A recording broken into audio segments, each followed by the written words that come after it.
أعوذ بالله السميع العليم من الشيطان الرجيم بسم الله الرحمن الرحيم السلام عليكم ورحمة الله وبركاته الحمد لله رب العالمين والصلاة والسلام على أشرف الأنبياء والمرسلين سيدنا ومولانا محمد وعلى آله وصحبه أجمعين قال سبحانك لا علم لنا إلا ما علمتنا إنك أنت العليم الحكيم ولا حول ولا قوة إلا بالله العلي العظيم اللهم صل على سيدنا محمد وعلى آله وصحبه ومن تبعهم بإحسان إلى يوم الدين أما بعد. Apa khabar sedang penonton setia rancangan Tanyalah Ustaz, biar tahu jangan keliru. Saya mengharapkan walau di mana jua anda berada, mudah-mudahan senantiasa berada dalam keadaan sihat walafiat, dirahmati lagi disayangi oleh Allah Subhanahu wa taala. Amin. Allahumma amin. Alhamdulillah. Summa alhamdulillah ala ni'matil iman wal Islam. Marilah sama-sama kita pertama dan selamanya dan senantiasa kita rafa'kan syukur kehadrat Allah Subhanahu wa taala. Alhamdulillah pada pagi ini kita masih lagi dihidupkan kembali oleh Allah Subhanahu wa taala dan terlalu banyak nikmat yang Allah Subhanahu wa taala anugerahkan dalam kehidupan kita. Jadi kita wajib bersyukur kehadrat Allah Subhanahu wa taala. Dan pagi ini kami di Tanyalah Ustaz di TV3 dan TV9 kembali bersiaran. Kami sajikan perbincangan topik yang cukup menarik pada pagi ini. Dan hari ini edisi Jumaat 21 Ogos 2020 bersamaan dengan 2 Muharram 1442 Hijri. Alhamdulillah saya Da'i Anas kembali menceriakan pagi anda. Dan topik yang cukup menarik yang akan kita bicarakan pada pagi ini dalam bab ibadah, dahulukan syariat. Kita akan kupas dan kita bicarakan bersama panel atau tetamu undangan kita, iaitu yang berbahagia Fadil Ustaz Ahmad Syukri Yusof. Assalamualaikum Ustaz. Waalaikumsalam warahmatullahi wabarakatuh. Terima kasih Ustaz atas kesudian bersama dengan kita lagi pada pagi ini. Alhamdulillah. Dan seperti biasa kepada para penonton, kita bila mana sampai kepada hari Jumaat yang disebutkan oleh baginda Nabi SAW, Yaumul Jumaah Sayyidul Ayyam, hari Jumaat penghulu bagi sekalian hari. Saya mengajak kepada diri saya yang lemah ini dan juga seluruh sidang penonton, marilah sama-sama kita memperbanyakkan selawat ke atas junjungan Nabi kita Muhammad SAW. Mudah-mudahan kita layak mendapat syafaat Nabi SAW di akhirat kelak. Amin insya-Allah. Dan yang bagi Ustaz dan juga sidang penonton, seperti biasa, bagi anda yang mungkin mempunyai sebarang persoalan atau kemusykilan, jangan malu, jangan segan, terus hubungi kami menerusi talian bebas tol 1800881677 atau menerusi aplikasi WhatsApp, hantarkan ke 011-1233-6480 atau paling mudah terus sahaja tinggalkan komen atau soalan anda menerusi FB kami, iaitu Tanyalah Ustaz TV3 di Facebook, Tanyalah Ustaz TV3. Dan bagi anda yang menonton kami menerusi FB Live, jangan lupa untuk tekan butang kongsi, kita sebar luaskan, mudah-mudahan bermanfaat. Dan kita war-warkan juga kita bersiaran serentak menerusi TV3 dan TV9, dan di TV9 kita lanjutkan siaran tambahan selama 30 minit sehingga ke jam 8.30 pagi. Jadi terus setia menonton kami sehingga ke hujung rancangan. Dan para penonton bakal penghuni syurga Allah Subhanahu wa taala, masya-Allah tabarakallah. Dahulukan syariat. Banyak, semestinya banyak perkara yang akan kita perkatakan. Jadi untuk mukadimah topik pada pagi ini Ustaz, saya serahkan kepada yang berbahagia Ustaz, falyatafadhal mashkur. Assalamualaikum warahmatullahi wabarakatuh. Waalaikumsalam warahmatullahi wabarakatuh. Alhamdulillah wassalatu wassalamu ala Rasulillah wa ala alihi wa sahbihi ajma'in wa ba'd. Terima kasih kepada Da'i Anas yang memberi laluan kepada saya pada pagi ini. Sahabat-sahabat sidang penonton yang dihormati sekalian, alhamdulillah kita tambahkan lagi rasa syukur kita kepada Allah Subhanahu wa taala. Pada pagi ini kita berada di Jumaat yang pertama dalam tahun baru hijrah kita. Mudah-mudahan hari-hari yang kita lalui dalam tahun baru ini memberi penambahan amal kebaikan kepada kita. Amin ya Allah. Dan pada masa yang sama memberi satu ruang kepada kita untuk terus kita memperbaiki diri kita. Amin ya Allah. Tuan-tuan dan puan-puan yang saya hormati, dalam tajuk yang bakal kita bincang pada pagi ini ialah dahulukan syariat. Bila kita lihat perkataan dahulukan, artinya perkara yang perlu kita utamakan dalam kehidupan kita sebagai hamba Allah Subhanahu wa taala ini ialah kita mendahulukan Allah, mendahulukan Rasulnya sallallahu alaihi wasallam dan mendahulukan syariat Allah Subhanahu wa taala. Cantiknya tajuk kita yang kita bincang ini, kita berada dalam suasana kita memperingati hijratul Rasul. Hijrah Rasulullah sallallahu alaihi wasallam. Saya katakan tadi Dai, ada kaitan kerana berlakunya hijrah itu kerana Rasulullah sallallahu alaihi wasallam nak gambarkan kepada kita betapa perlunya dahulukan syariat Allah, dahulukan Allah dari apa-apa perkara yang lain. Sebab itu kalau kita baca dalam sirah, di antara perkara yang Nabi sebut sebelum Nabi tinggalkan Mekah ialah Nabi SAW menyatakan, "Ya Makkah, innaki la ahabbu biladillahi ilayya walaula anna qaumaki akhrajuni ma kharajtu." Atau kama qala. Kata Nabi kepada bumi Mekah, Nabi menyatakan, "Wahai Mekah, demi Allah, sekiranya kaum kamu ini, orang Mekah ini tidak mengeluarkan aku daripada bumi ini, ma kharajtu, aku tidak akan keluar, kerana Mekah ini merupakan ahabbu biladillahi ilayya." Kerana Mekah ini merupakan negeri yang paling aku kasih. Kenapa keluar? Kerana mendahulukan perintah Allah, mendahulukan syariat, mendahulukan sesuatu yang diinginkan oleh Allah Subhanahu wa taala. Jadi saya katakan tadi, itulah keadaan yang berlaku kepada Rasulullah yang merupakan contoh yang terbaik kepada kita. Sebab kalau kita bicarakan siapakah orang yang paling patut kita ikut, sudah tentulah insan itu ialah Rasulullah sallallahu alaihi wasallam. Jadi daripada peristiwa itu menggambarkan kepada kita bahawa bagaimana Nabi dalam apa keadaan pun mendahulukan Allah, mendahulukan syariat Allah Subhanahu wa taala. Dalam Al-Quran, penggunaan perkataan syariat.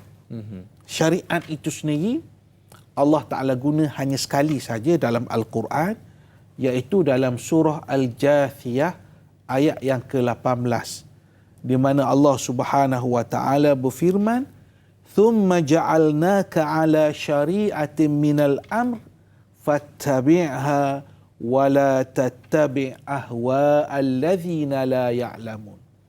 Allah Subhanahu wa taala berfirman, "Thumma ja'alnaka", kemudiannya kami menjadi engkau. Engkau di sini ialah Rasulullah sallallahu alaihi wasallam, berada dalam satu syariat. Jelas disebut ala syariatin. Dalam satu syariat, fattabi'ha, maka hendaklah diikuti syariat tersebut. Syariat itu hendaklah diikuti.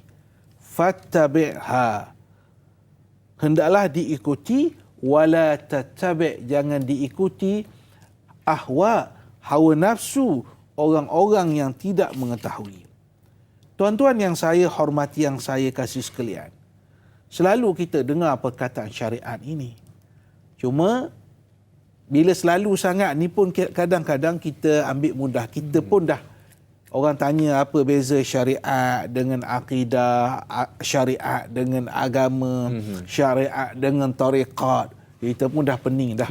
Dah biasa sangat dengar perkataan-perkataan tersebut.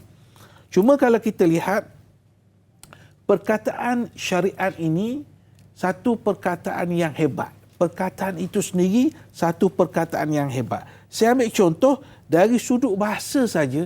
Perkataan syariat ini maksudnya ialah at-tariqatul mustaqimah. Satu, kita kata jalan yang lurus. Itu maksudnya asy-syariah. Dan perkataan Arab menyebut bahawa syariat ini ialah syir'atul ma', iaitu al-maurid alladhi yaqsuduhu, tempat kita mencari sumber air. Itu disebut sebagai asy-syariah. Itu perkataan dari sudut bahasa. Dari sudut istilah ini berlaku pelbagai pandangan, tetapi di antaranya yang selalu disebut dalam perbincangan para ulama kita, termasuk yang disebut dengan baik, dikupas dengan baik oleh Syekh Rashid Ridha sebagai contoh dalam Al-Manar. Beliau menyebut bahawa syariat itu maksudnya ialah apa sesuatu perkara yang sudah diletakkan oleh Allah, ditetapkan oleh Allah Subhanahu Wa Taala daripada ahkam, daripada hukum-hukum yang telah ditentukan oleh Allah Subhanahu Wa Taala. Justru itu kalau kita lihat sendiri pelbagai tafsiran yang dibuat oleh para ulama kita, antaranya mereka menyebut tentang syariatin tadi. Allah Taala telah meletakkan kepada Rasulullah sallallahu alaihi wasallam itu syariatin, antaranya ialah tariqatin wa sunnatin wa minhajin. Ini kata At-Tabari, iaitu satu jalan, satu sunnah, satu manhaj, satu cara hidup, jalan hidup. Dan sebahagian daripada mereka, umpamanya yang dikupas dengan baik juga oleh Syekh Sya'rawi, kalau saya sebutkan tadi bahawa antara maksud syariat dari sudut bahasa itu ialah al-maurid, tempat untuk mencari sumber air. Jadi kata Syekh Sya'rawi, cantik sekali perumpamaan ataupun perkataan pemilihan syariat itu. Sebab kalau yang pertama ini, kalau yang dari sudut kehidupan, kita mencari sumber air kerana sumber air merupakan hayatul abdan, merupakan kehidupan tubuh badan. Mana mungkin manusia boleh hidup tanpa air, bertahan tanpa air? Tak boleh. Kalau makanan boleh lagi, mungkin dalam beberapa hari yang tertentu. Tetapi air ni kalau kita tidak hilang sumber air, manusia boleh mati ataupun kehidupan manusia akan berada dalam kesusahan.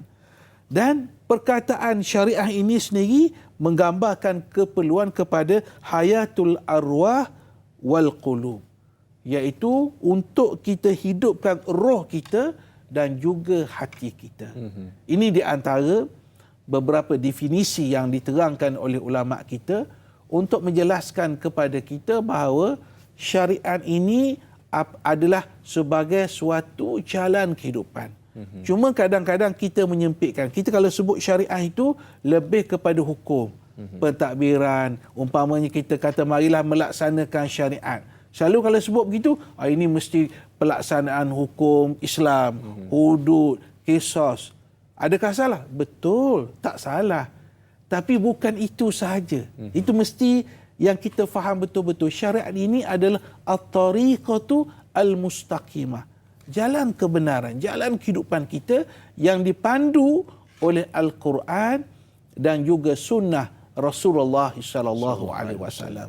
Insya-Allah, mudah-mudahan Allah Subhanahu wa taala memberi ruang terbaik kepada saya, kepada dai dan juga kepada sahabat-sahabat semua supaya kita dapat betul-betul memahami bagaimana untuk kita utamakan syariat ini dalam kehidupan kita, dalam semua perkara yang kita buat, insya-Allah. Allahu akbar. Alhamdulillah, satu mukadimah yang cukup baik yang telah pun disebutkan secara detail dan juga terperinci oleh Yang Bahagia Ustaz. Alhamdulillah, mudah-mudahan jelas kepada kita hal tuju topik yang kita bincangkan, iaitu dalam bab ibadah dahulukan syariat, pincang kehidupan kita seandainya kita mengenepikan ataupun memandang remeh syariat yang telah pun dibawa oleh baginda Nabi sallallahu alaihi wasallam. Dan yang pertama Ustaz kita raikan dengan izin Ustaz di Facebook, sahabat kita yang bertanya, Sal Rasid Cik Ci, Assalamualaikum Ustaz dan Da'i. Waalaikumsalam warahmatullahi.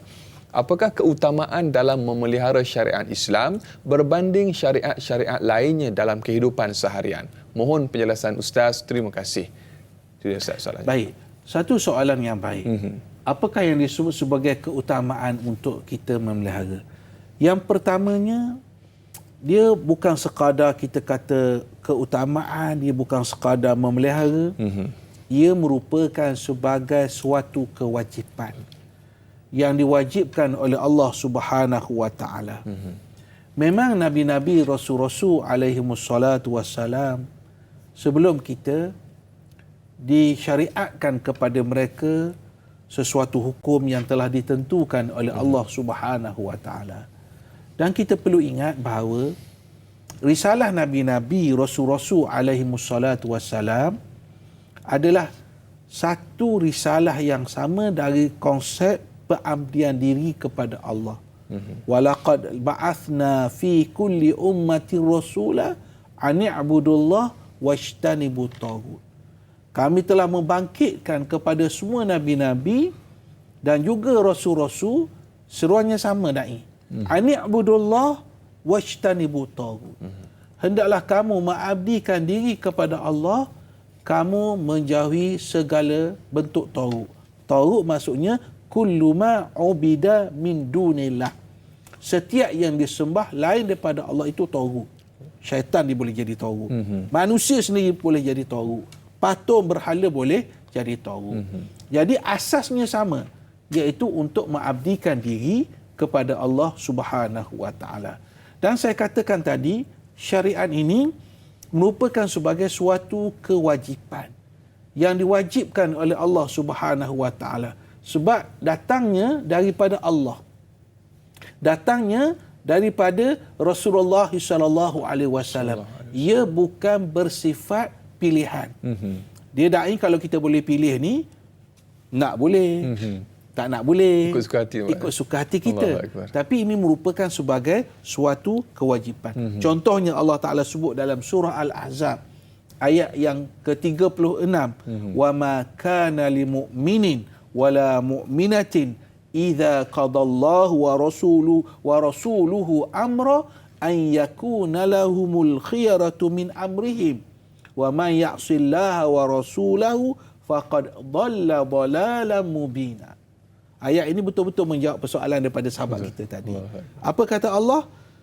Tidak sayugia, tidak sepatutnya seorang mukmin dan seorang mukminah. Allah Taala sebut dua-dua senang. Mukmin dan juga mukminah. Jika Allah Taala dan Rasulnya tetapkan sesuatu urusan, syariat lah, agama lah, an yakuna lahumul khiyaratu min amrihim. Mereka ada pilihan lain, tak boleh.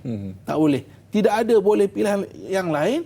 Bahkan Allah Ta'ala tambah, siapa yang melakukan maksiat kepada Allah, tak patuhlah, ataupun kepada Rasulnya sallallahu alaihi wasallam, maka orang itu telah sesat kesesatan yang sangat nyata.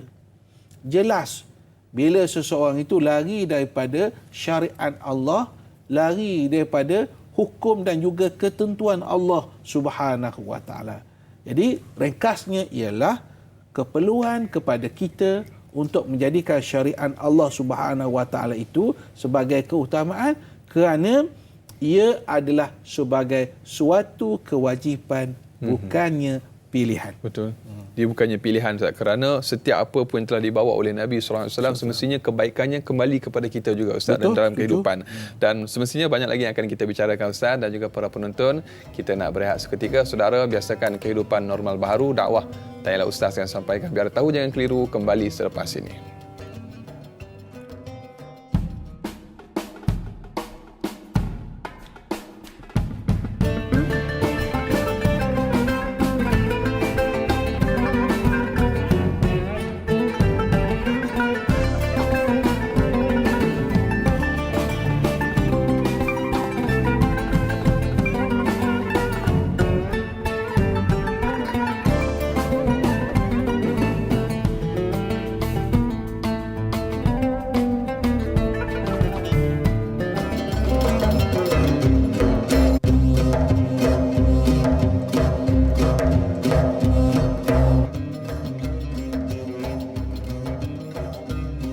Alhamdulillah, masih lagi terus setia bersama dengan kami Tanyalah Ustaz, biar tahu jangan keliru. Dengan topik pada pagi ini, kita masih lagi membicarakan ibadah, dahulukan syariat, bersama yang berbahagia Ustaz Ahmad Syukri Yusof dari Pusat Pengurutan Zakat Kuala Lumpur. Alhamdulillah, Ustaz, kita mukadimah kita pun tadi mudah-mudahan memberi satu dimensi awal penjelasan kepada para penonton. Lalu tuju topik kita pada pagi ini tentang syariat, dan kita nak raikan lagi, Ustaz, sahabat kita yang bertanya di Facebook, Teratai Uda. Assalamualaikum Ustaz dan Da'i. Waalaikumsalam warahmatullahi. Soalan yang pertama, apakah syariat yang terdapat di dalam Islam? Dan yang kedua, apakah contoh syariat Islam? Mohon huraian ringkas. Terima kasih.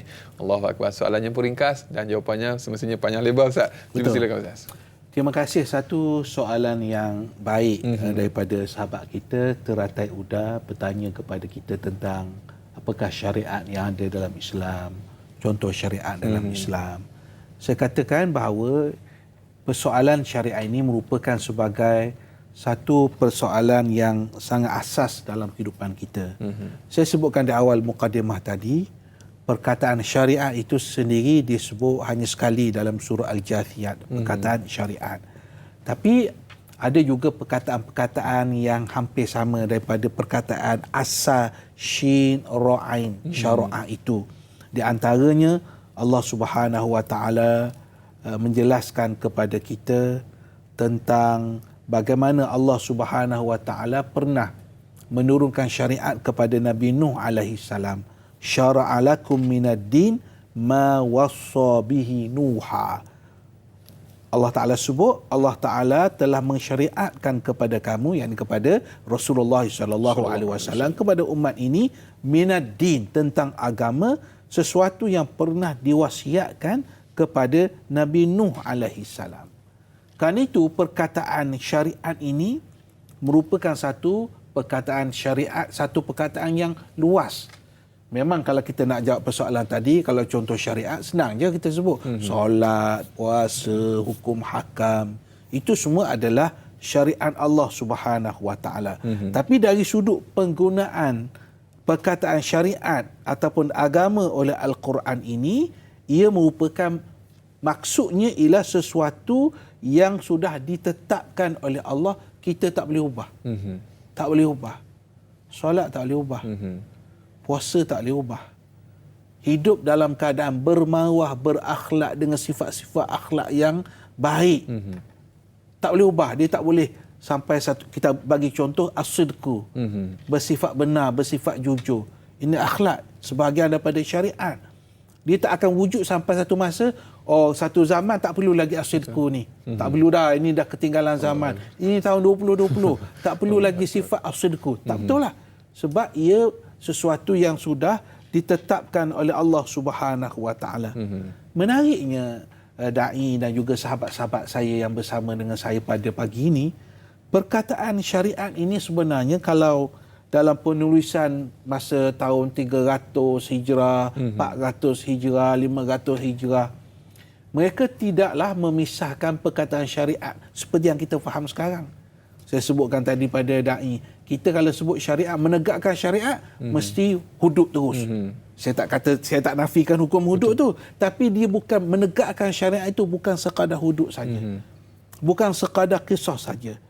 Kita ambil dua contoh penulisan sebagai satu renungan kepada kita, sebagai perkongsian ilmu sesama kita. Contohnya, saya bagi contoh. Seorang penulis yang bernama Abu Bakar Al-Ajuri, meninggal pada tahun 360 Hijrah. Lama dah, 360 Hijrah. Dia tulis buku dia, kitab dia namanya Asy-Syariah. Kita kalau sebut, dia tulis buku syariat ni mesti cerita tentang hukum ni. Cerita tentang sembahyang ke, cerita tentang puasa ke, cerita tentang hudud ke, kisos ke. Tapi apa yang ditulis oleh Abu Bakar Al-Ajuri itu ialah tentang akidah dan juga tentang tarbiyah, tentang pendidikan. Tajuk buku syariat. Kita kalau hari ini mungkin komplain, tajuk buku syariat, cerita tentang tarbiyah. Macam tak kena. Salah tajuk ni. Allah Akbar. Tak. Sebab bagi mereka, perkataan syariat itu luas. Sesuatu yang sudah diletakkan oleh Allah Subhanahu Wa Taala. Begitu juga Al-Syekh Ar-Raghib, ataupun lebih tepat Al-Imam Ar-Raghib Al-Isfihani, meninggal tahun 500 Hijrah. Dia tulis buku dia Az-Zari'ah ila Makarimil Syariah. Ada perkataan syariat. Tapi buku ni yang ditulis oleh Isfihani ini berkenaan dengan akhlak dan juga tarbiyah, tentang pendidikan. Tentang pendidikan. Dan beliau secara jelas tulis dalam buku tersebut bahawa untuk kita sampai ke puncak makarimin syariah, kemuliaan syariat, selalu kita sebut makarimul akhlak. Isbahani sebut makarimul syariah. Nak sampai ke tahap kemuliaan syariat, kita ni kalau nak sampai, kita kena ada 3 perkara kita kena tahqiqkan, kita kena laksanakan dalam kehidupan kita. Apa dia? Yang pertama, al-imarah. Setiap daripada kita kalau betul-betul utamakan syariat, kita kena makmurkan bumi ini. Kita kena buat sesuatu perkara yang boleh makmurkan bumi ini. Kita bekerja, kita berusaha, kita berikhtiar. Terutama dalam zaman ketika saat yang sukar hari ini, orang kehilangan pekerjaan dan sebagainya. Betul. Tapi Allah Ta'ala tetap beri kepada kita pemikiran, daya usaha. Jadi imarah ni, makmurkan bumi ni, sebahagian daripada tanggungjawab syariah yang Allah Ta'ala berikan kepada kita. Kalau ikut logiknya, apa pula kaitan cari kerja, usaha, ikhtiar dengan syariah ni? Tapi itulah yang disebut oleh Isbahani. Yang kedua, al-ibadah. Kalau kita nak capai ke peringkat makarim syariah, kena beribadah, kena mengabdikan diri kita kepada Allah Ta'ala. Sebab itu lepas solat kita akan baca doa ni. Allahumma a'inni ala zikrika wa syukrika wa husni ibadatik. Hujung tu kita minta supaya kita, yang pertama kita minta kita sentiasa ingat pada Allah. Kita zikir kepada Allah, kita bersyukur kepada Allah. Hujung tu husni ibadatik. Kita sentiasa memperelokkan ibadah kita kepada Allah Subhanahu wa taala. Yang ketiga ialah kita memahami khilafah. Kita ni adalah khalifah Allah Subhanahu wa taala. Pasal apa nak belagak atas muka bumi? Tak boleh. Pasal apa tak boleh? Sebab kita adalah khalifah Allah. Apa tanggungjawab khalifah Allah? Ialah kita melaksanakan apa yang dikehendaki oleh Allah Subhanahu wa taala. Contohnya, Allah Ta'ala mengarahkan kepada kita berlaku adil sebagai contoh. I'dilu huwa aqrabu littaqwa. Hendaklah kamu berlaku adil kerana adil itu lebih dekat kepada ketakwaan kepada Allah Subhanahu wa taala. Itu di antara tugas khalifah. Yang menariknya, dai dan juga semua sahabat-sahabat kita, Isbahani kata, wa man lam yasluh li khilafatillahi ta'ala wala li ibadatihi wala li imarati ardihi fal bahimatu khairum minhu. Kata Isbahani, siapa yang tak boleh nak jalankan tugas sebagai khalifah Allah, untuk beribadat kepada Allah, untuk makmurkan bumi Allah, sebenarnya binatang lebih baik daripada dia. Allahu Akbar. Satu perkataan yang cukup memberi satu tamparan lah. Kalau tak guna perkataan tikam pun, guna satu bentuk perkataan yang tersusun menampar kita. Maknanya kalau kamu tak boleh lakukan 3 perkara ni, binatang sebenarnya lebih baik daripada kamu. Ini sesuatu yang boleh kita faham tentang bagaimana untuk kita tegakkan, utamakan syariat dalam kehidupan kita. Allahu Akbar. Supaya tidak pincang kehidupan kita, maka wajib kepada kita taat dan juga patuh kepada apa yang telah pun dibawa oleh baginda Nabi sallallahu alaihi wasallam demi kemaslahatan kita, kebaikan kita bersama. Ustaz, sekalipun manusia berkumpul untuk memansuhkan syariat Allah, ianya tetap kekal selama-lamanya, Ustaz. Dan berikutnya, Ustaz, kalau boleh kita raikan dan juga para penonton, sahabat kita di Facebook yang bertanya, Nur Dahlia Biru di Facebook. Assalamualaikum Ustaz, dai dan semua kru, tanyalah Ustaz. Waalaikumsalam warahmatullahi. Soalan yang pertama, apakah maksud syariat, fiqh dan syariah? Juga apakah perbezaan hukum serta pelaksanaannya? Dan yang kedua, bagaimanakah keadaan dan situasi perlu mendahulukan syariat daripada fiqh dan syariah? Mohon pencerahan Ustaz. Terima kasih. Dengan tanda pagar biar tahu, jangan keliru Ustaz. 2 soalan di situ. Soalan yang baik yang ditanya oleh sahabat kita.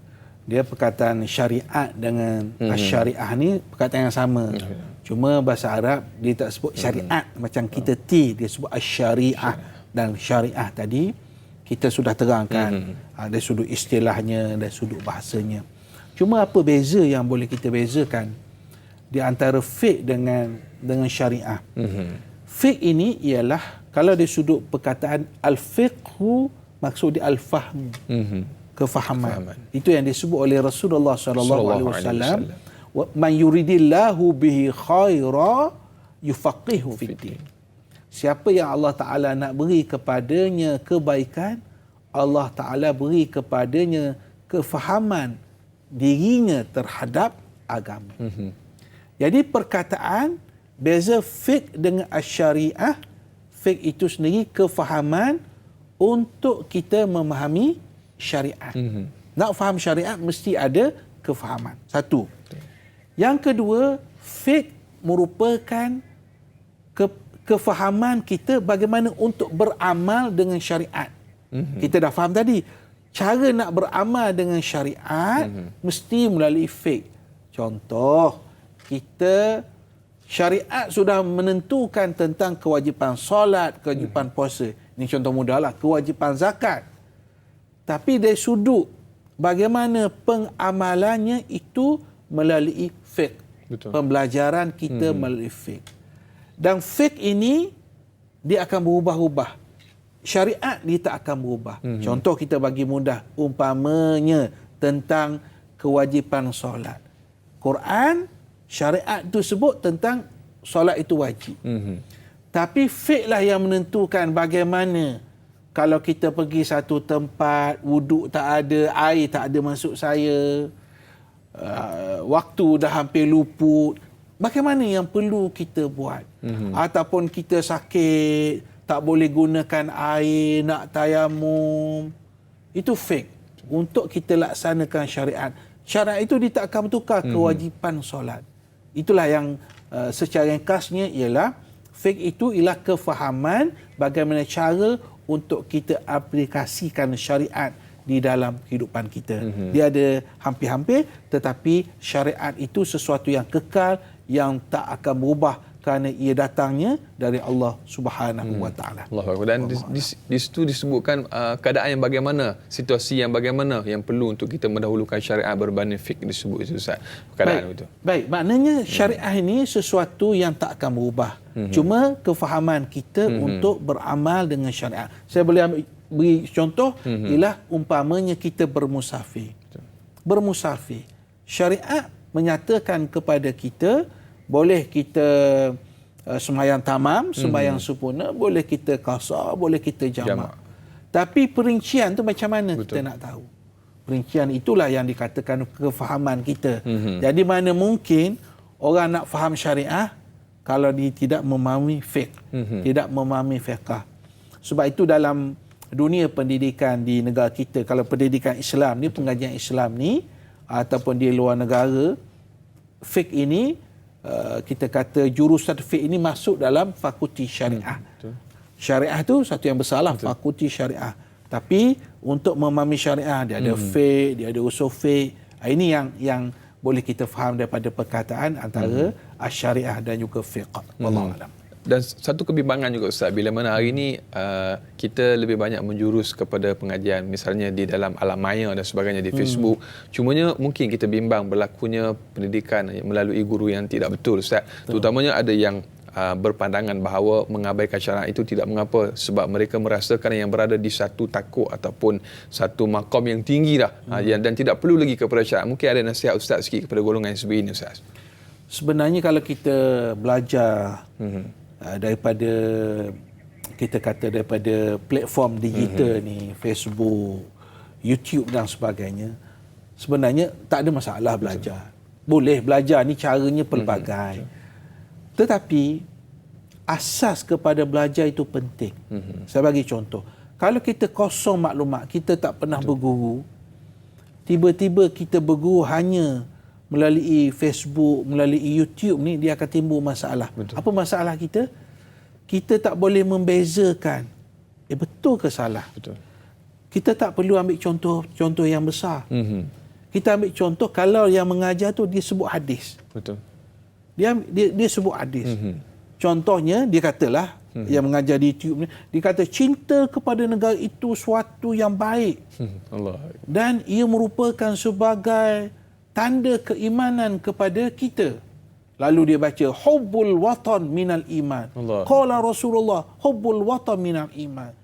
Cintakan negara sebahagian daripada iman. Kita yang tak pernah ada asas ni punya mengangguk, cuma punya tulis, lepas tu cerita kat orang lain. Sedangkan apa yang disebut tadi, kalau kita belajar, kita ada asas, cinta pada negara itu betul. Tak salah. Memang ada. Kalau contohnya hadis yang kita baca di awal tadilah, bila Nabi nak keluar, Nabi sayang pada negara dia. Tapi menggunakan hubbul watan minal iman, itu salah. Sebab itu bukan hadis. Itu hanya kata-kata. Wallahu alam siapa yang kata. Tapi pasti bukannya Rasulullah SAW. Ini satu benda yang serius. Sebab kita membawa hadis maudhu', hadis palsu. Sesuatu yang Nabi tak kata, kemudian kita sandarkan kepada Rasulullah SAW. Saya bagi contoh mudah. Apatah lagi perkara-perkara yang berkaitan penerangan tentang syariat. Tentang akidah. Kita ni kalau sampai satu level, satu tahap, syariat ni dah jadi kecil, kata dia. Kita ni peringkat hakikat. Hakikat ni kalau apa pun, solat pun dah tinggi ni, pakai niat aja. Allah Akbar. Puasa pun pakai niat saja. Maknanya boleh buat benda-benda pelik. Sebab syariat tu bagi mereka hanya untuk orang yang peringkat rendah, peringkat baru, awam. Peringkat mubtadi', peringkat baru nak belajar. Permulaan. Kita dah tinggi. Itu saya katakan bahayanya perkataan syariat itu kita kecilkan skopnya hanya dalam aspek-aspek ibadat saja. Betul. Sebab syariat itu itulah ad-din, itulah agama. Itulah sesuatu yang telah ditetapkan oleh Allah Subhanahu wa taala untuk kita lalui kehidupan ini dengan satu manhaj, satu silibus yang telah disediakan oleh Allah Subhanahu wa taala kepada kita. Allahu Akbar. Mudah-mudahan memberi satu penjelasan kepada kita dan sama-sama kita muhasabah dengan apa yang telah pun disampaikan oleh bagi Ustaz. Semestinya banyak lagi yang akan kita perkatakan. Kita nak berehat seketika. Saudara, biasakan kehidupan normal baru, dakwah Tanya Ustaz yang sampaikan biar tahu jangan keliru, kembali selepas ini.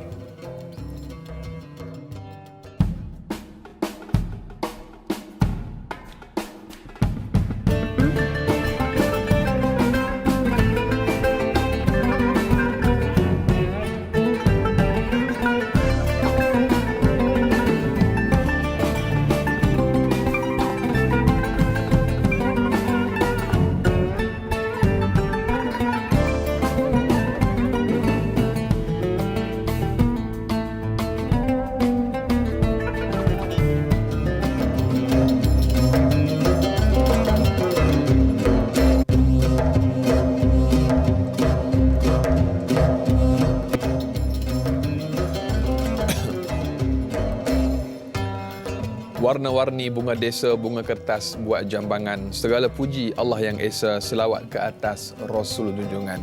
Para penonton yang saya muliakan, bakal penghuni syurga Allah Subhanahu wa taala, kita masih lagi kembali dalam rancangan Tanya Ustaz biar tahu jangan keliru. Hari ini hari Jumaat, penghulu bagi sekian hari, marilah sama-sama kita perbanyakkan selawat ke atas junjungan Nabi kita Muhammad sallallahu alaihi wasallam. Allahumma salli ala sayyidina Muhammad wa ala alihi wa sahbihi wa man tabi'ahum bi ihsan ila yaumil. Alhamdulillah, kita masih lagi membicarakan topik ibadah, dahulukan syariat, dan kita bersama yang berbahagia Ustaz Ahmad Syukri Yusof. Dan kita nak raikan lagi Ustaz soalan yang berikutnya datang daripada sahabat kita di Facebook yang bertanya, Imran Syakir. Assalamualaikum Ustaz dan Da'i. Waalaikumsalam warahmatullah. Apakah syariat boleh diubah, ditukar, dan apakah sebab musabab yang membolehkan syariat itu bertukar? Dan yang kedua, bolehkah kita mendahulukan syariat Nabi atau Rasul lain di samping masih mengamalkan beberapa syariat Rasulullah SAW yang lain? Mohon pencerahan Ustaz. Jazakallah khairan katsir. Soalan cukup baik Ustaz. Soalan yang cukup baik. Yang pertamanya, syariat ini yang kita terangkan di awal tadi, ia berupa sebagai suatu ketetapan yang telah ditetapkan oleh Allah Subhanahu wa taala. Fattabi'ha, kalau ayat kita baca tadi. Kamu kena ikut, kamu kena patuh.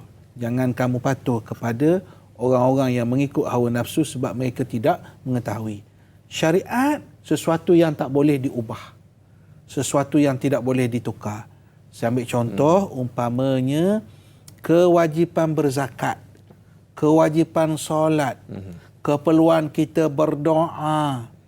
Ini sesuatu yang tak boleh kita ubah, kita tukar, kita ganti, kerana ia merupakan sesuatu yang datang daripada Allah Subhanahu wa taala.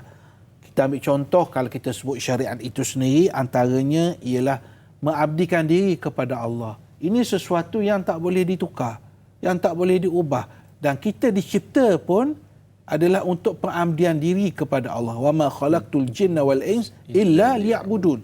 Aku tidak menciptakan jin dan manusia tetapi untuk mengabdikan diri kepada Allah. Jadi pengabdian diri kepada Allah itu adalah sebab manusia diciptakan oleh Allah. Bertawakal kepada Allah itu sebahagian daripada ajaran syariat. Tak boleh ubah.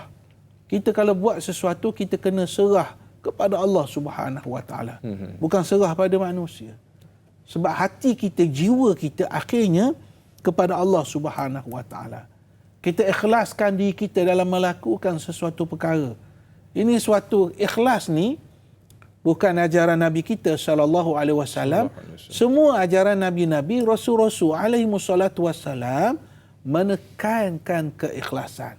Itu yang dalam peristiwa hijrah cerita bagaimana seorang lelaki yang berhijrah bukan kerana Allah, bukan kerana Rasulnya, maka dia tak dapat pahala hijrah seperti mana yang diperolehi oleh sahabat-sahabat yang lain. Tapi penat sama, letih sama, susah sama, lalui bahaya sama. Tapi di sisi Allah tak sama. Sebab bukan kerana Allah. Nawaitunya bukan kerana Allah Subhanahu Wa Taala. Kita berzikir kepada Allah ini tetap tak boleh berubah. Tak akan berubah. Iaitu untuk kita perbanyakkan zikir kepada Allah Subhanahu Wa Taala. Kalau kita lihat bagaimana seorang rasul, seorang nabi yang bila berada dalam satu perut ikan, doanya, zikirnya, la ilaha illa anta subhanaka inni kuntu minaz zalimin. Tak berubah. Zikir itu tak berubah. Bahkan zikir itu juga yang diamalkan oleh Nabi, yang disebut oleh Al-Quran. Sebab itu saya dalam banyak program di Tanyalah Ustaz ni, saya selalu ulang, banyak perkara yang dibuat oleh Nabi-Nabi, Rasul-Rasul itu dibuat oleh Rasulullah SAW. Cuma adalah sedikit sebanyak perbezaan. Sebab mereka bawa risalah yang satu. Mengabdikan diri kepada Allah Subhanahu Wa Taala. Jadi tak boleh tukar. Yang kedua ialah persoalan, boleh tak kita dahulukan syariat Nabi-Nabi dahulu yang berbanding dengan syariat yang dibawa oleh Rasulullah SAW? Jawabnya tak boleh. Sebab Nabi adalah contoh terbaik kepada kita. Wajib kita ikut. Laqad kana lakum fi Rasulillah uswatun hasanah. Adalah pada diri Rasulullah SAW itu contoh tauladan yang terbaik. Yang kita ingat contoh tauladan tu cara Nabi berkomunikasi dengan keluarga, ataupun hanya soal-soal komunikasi saja. Tapi uswah hasanah itu dalam semua bentuk. Apa yang dibuat oleh Rasulullah SAW. Cuma macam saya sebut tadi, Nabi-Nabi ni ada juga yang Nabi bawa, Nabi kekalkan syariat yang terdahulu. Umpamanya puasa yang Ustaz sebutkan tadi, Dai sebutkan tadi. Bagaimana ada puasa Nabi-Nabi yang selang sehari sebagai contoh. Puasa Nabi Daud sebagai contoh. Maka itu dibuat. Maka itu diamalkan oleh Rasulullah SAW. Kita tengok bagaimana Nabi SAW sendiri ambil tauladan, ambil contoh yang dibuat juga oleh Nabi-Nabi dan juga Rasul-Rasul alaihissalam. Tapi menjawab persoalan nombor 2 tadi, semata-mata kita cari syariat terdahulu, kita pun tinggal ataupun kemudian kan yang Nabi bawa, itu tak betul. Sebab kalau nak amal yang dulu pun sesuatu yang dibuat, diiktiraf, dibuat, diamalkan oleh Rasulullah sallallahu alaihi wasallam. Wallahu a'lam. Mudah-mudahan terjawab persoalan sahabat kita yang bertanya. Dan alhamdulillah Ustaz, di talian pada ketika ini sahabat kita pemanggil yang pertama. Halo, assalamualaikum. Waalaikumsalam. Ya Tuan Haji, silakan soalannya. Abdullah Osman daripada Seremban.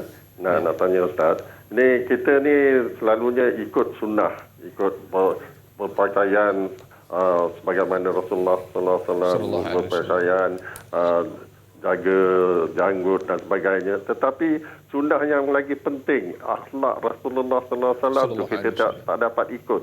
Banyak yang kita tak dapat ikut, murah hati dan sebagainya. Dan lagi satu, kita kata kita cinta kepada Rasulullah sallallahu alaihi wasallam. Kita berselawat. Tetapi kita lagi satu ni, kita tidak, jarang kita cinta kepada keluarga Rasulullah sallallahu alaihi wasallam. Kita selawat dalam sembahyang pun diwajibkan sebut keluarga Rasulullah SAW. Minta penerangan daripada Ustaz. Terima kasih. Sama-sama. Assalamualaikum warahmatullahi wabarakatuh. Tuan Abdullah dari Seremban Negeri Sembilan bertanya dua soalan cukup menarik, Ustaz. Dipersilakan, Ustaz. Baik, soalan yang cukup menarik tentang sunnah Rasulullah SAW. Apa yang ditunjukkan oleh Nabi, sama dalam bentuk kata-katanya, perbuatannya ataupun ikrarnya. Itu adalah sunnah yang dicetuskan daripada Nabi SAW.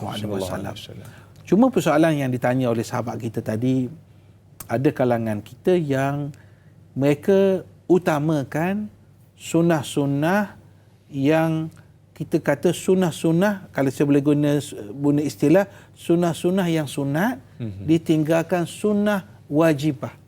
Sunnah yang wajib. Contohnya berjanggut sebagai contoh, ataupun kita kata cara berpakaian dan sebagainya. Bukan kita kata tak bagus, bagus, baik. Tetapi di sana ada sunnah yang wajibah. Sunnah yang wajib. Contohnya, umpamanya, kita menjadi manusia yang ada integriti sebagai contoh. Bebas daripada mengambil wang orang lain, hak orang lain, wang haram sebagai contoh. Ini bukan main-main, ini sunnah wajibah. Sunnah yang wajib. Sunnah yang wajib. Sehingga kan berlaku dalam satu peristiwa bagaimana seorang pemungut zakat yang dihantar oleh Rasulullah SAW, dia dakwa, bila balik ditunjukkan semua dikutip, dan satu bahagian itu adalah pemberian orang lain.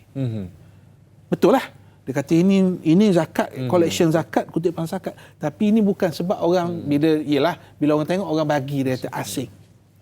Rasulullah sangat murka. Sehingga kan Nabi dalam mafhumnya, kamu fikir kalau kerja kamu bukan pemungut zakat, adakah orang akan bagi pada kamu? Betul. Yang kamu dapat ni sebab peluang kamu sebagai amil itu orang bagi. Betul. Tengok. Itu sunnah wajibah. Maknanya jangan mengambil hak bukan hak kita kerana jawatan, kerana peluang yang ada kepada kita. Mentang-mentang kita boleh luluskan projek ni, kita kata bagilah, boleh lulus, tapi 5%. Betul. Tak maaf sebut. Tapi kalau selawat bagus, Allahumma salli ala sayyidina Muhammad. Pakaiannya pakai jubah dan sebagainya, pakai serban dan sebagainya. Tapi itu saya katakan sunnah yang sunat. Yang ni yang 5% ni, ini haram, duit haram. Betul. Maknanya dia sudah menolak sunnah wajibah. Sunnah yang wajib. Sebab itu mencintai Nabi, mencintai keluarga Rasulullah SAW, dia bukan hanya dalam bentuk sebutan. Bukan dalam bentuk sebutan. Tapi dalam bentuk bagaimana kita nak mengambil contoh daripada akhlak yang ada kepada Rasulullah ataupun yang ada kepada keluarga Rasulullah SAW. Kita pernah dengar cerita bagaimana Sayyidina Ali ataupun lebih tepat Fatimah, anak Rasulullah SAW, minta khadam. Bayangkan, minta khadam. Dia tu anak Rasulullah. Tapi Nabi tak bagi. Nabi kata, aku nak suruh kamu beramal subhanallah walhamdulillah wa la ilaha illallah wallahu akbar. Maksudnya apa? Maksudnya Nabi nak mengajar sesuatu yang sangat besar. Nabi tak gunakan kepentingan sebab dia Rasulullah. Boleh saja. Nabi, Rasul. Ramai hartawan boleh hantar, bukan satu hamba, berpuluh-puluh hamba. Tapi itulah Nabi nak tunjukkan contoh yang baik kepada kita.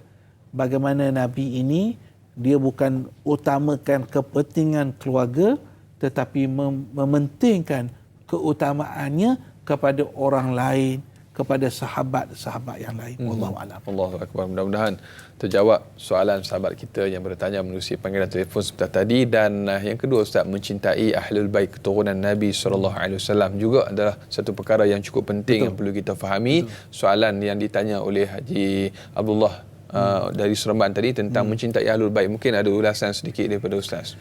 Ya, Ahlul Bait ini ialah keluarga Rasulullah SAW. Kita sebut Allahumma salli ala Muhammad wa ala ali Muhammad.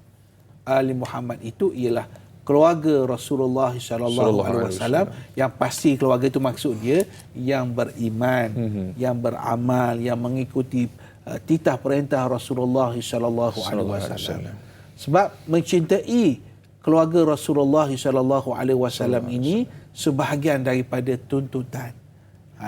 Dia bukan sekadar nabi saja, tetapi kepada keluarga Rasulullah yang beramal. Sebab tu kalau kita lihat orang yang menghormati keluarga Rasulullah sallallahu alaihi wasallam itu diberi kedudukan yang baik di sisi Allah Subhanahu wa taala.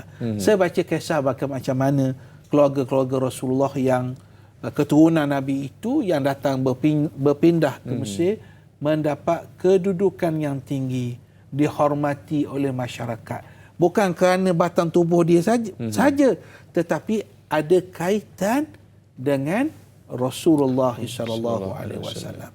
Maknanya apa yang dia buat itu adalah cerminan apa yang pernah dibuat oleh Nabi sallallahu alaihi wasallam. Allahu akbar. Mudah-mudahan kita diberikan kekuatan oleh Allah Subhanahu wa taala untuk kita memuliakan baginda Rasulullah dan juga ahli keluarga baginda Nabi sallallahu alaihi wasallam. Dan berikutnya Ustaz, kita ada pemanggil yang kedua pada pagi ini di talian. Halo, assalamualaikum. Waalaikumsalam warahmatullahi wabarakatuh. Ustaz dan Nahid, terus-terus tanya Ustaz di Ke9 Haji Imam Mak Saleh pada Kudai Johor. Halo. Ya, Tuan Haji, silakan. Masya-Allah, tabarakallah. Ustaz, saya nak minta Ustaz lah macam mana syariat yang Ustaz keluarkan tadi pelaksanaan kita tidaklah tidak mendahulukan Allah yang dilihat sebelum memiliki satu. Tapi saya nak dapat Ustaz, ada setengah masyarakat dia percaya mendahulukan, tapi dia gunakan amalan ataupun tindak lain Allah. Contohnya Ustaz ya, dia minta pandangan pada bomoh ala dukun dan benda-benda yang lain dengan tidak seperti dari Allah. Jadi adakah benda-benda yang boleh amalkan ataupun macam mana apa kalau kita minta dengan dukun, minta dengan Tuhan baik, jadi dia minta dukun dulu pada dukun perawat. Jadi dia tak terus kerek pada nama Ta'ala. Itu sajalah salah ayat ini. Assalamualaikum. Waalaikumsalam warahmatullahi wabarakatuh. Kalau boleh saya rumuskan. Terima kasih Haji Tukinun. Terima kasih Haji Tukinun atas soalan, walaupun dalam keadaan pemahaman yang agak terhad kerana talian agak terputus sedikit Ustaz.